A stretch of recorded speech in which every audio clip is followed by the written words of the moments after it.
50 site ಪಡೆದವರಿಗೆ ಮತ್ತೊಂದು shock ಎದುರಾಗಿದೆ. 160 ಸೈಟ್ ಸೀಸ್ಗೆ ಸಬ್ ರಿಜಿಸ್ಟರ್ಗೆ ಇಡಿ ಪತ್ರ ಬರೆದಿದ್ದು, ಮನೆ ನಿರ್ಮಾಣಕ್ಕೆ ಸಿದ್ಧತೆ ನಡೆಸಿದ್ದವರಿಗೆ ನಡುಕ ಶುರುವಾಗಿದೆ. ಮನೆ ಕಟ್ಟಿದ ಖುಷಿಯಲ್ಲಿದ್ದವರಿಗೂ ಇಡಿ ನೋಟಿಸ್ ನೀಡುವ ಸಾಧ್ಯತೆ ಇದೆ. ಇತ್ತ ನಿವೇಶನವೂ ಇಲ್ಲ, ಮನೆ ಕಟ್ಟಿಸಿದ್ದ ದುಡ್ಡು ಹೋಯಿತು ಎನ್ನುವಂತಾಗಿದೆ. 50 ಸೈಟ್ನಲ್ಲಿ ಮನೆ ಕಟ್ಟಿದವರಿಗೆ ಮತ್ತೊಂದು ಟೆನ್ಷನ್ ಶುರುವಾಗಿದೆ. ಸೈಟ್ ಖರೀದಿ ಮಾಡಿ ಮನೆ ಕಟ್ಟಿ ಸಂಕಷ್ಟ ಎದುರಿಸುವಂತಾಗಿದೆ. ಸೈಟ್ ಮಾರಿದವರಿಗೂ ಕೂಡ ಪಡೆದವರಿಗೂ ಕೂಡ ಇಡಿ ಟೆನ್ಷನ್ ಹೆಚ್ಚಿಸಿದೆ. ಸರ್ಕಾರದ ವಿರುದ್ಧವೇ ಗುತ್ತಿಗೆದಾರ ಬಿಬಿ ರೆಡ್ಡಿ ಸಮರ ಸಾರಿದ್ದಾರೆ. 2007ರಲ್ಲಿ ಕೊಪ್ಪಳದ ಆನೆಗುಂದಿ ಬ್ರಿಡ್ಜ್ ಕುಸಿತ ಪ್ರಕರಣದ ಸಂಬಂಧ ಕಾಮಗಾರಿ ನಷ್ಟ ಪರಿಹಾರಕ್ಕೆ ಕೋರ್ಟ್ ಮೊರೆ ಹೋಗಿದ್ದಾರೆ. 5,219 ಕೋಟಿ ಪರಿಹಾರಕ್ಕೆ ಕೋರ್ಟ್ಗೆ ಗುತ್ತಿಗೆದಾರ ಅರ್ಜಿ ಸಲ್ಲಿಸಿದ್ದಾರೆ. ಸರ್ಕಾರದ ಮುಖ್ಯ ಕಾರ್ಯದರ್ಶಿಗೆ ಅರೆಸ್ಟ್ ವಾರೆಂಟ್ ಜಾರಿ ಮಾಡಲಾಗಿದೆ. ಪರಿಹಾರ ಪಾವತಿಸದ ಕಾರಣ ಬಂಧನಕ್ಕೆ ಕೋರ್ಟ್ ಆದೇಶಿಸಿದೆ.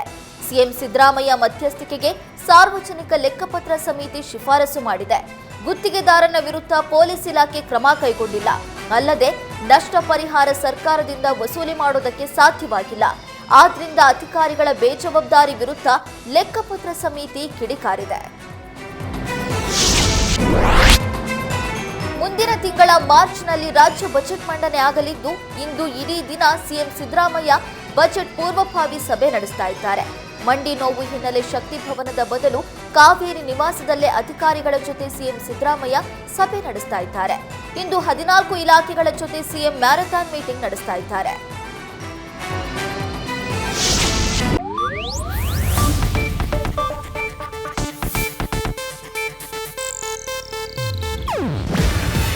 ಇದು ಏಷ್ಯಾನೆಟ್ ನ್ಯೂಸ್ ನೆಟ್ವರ್ಕ್ ಪ್ರಸ್ತುತಿ. ನೀವು ನೋಡ್ತಿದ್ದೀರಾ ಏಷ್ಯಾನೆಟ್ ಸುವರ್ಣ ನ್ಯೂಸ್.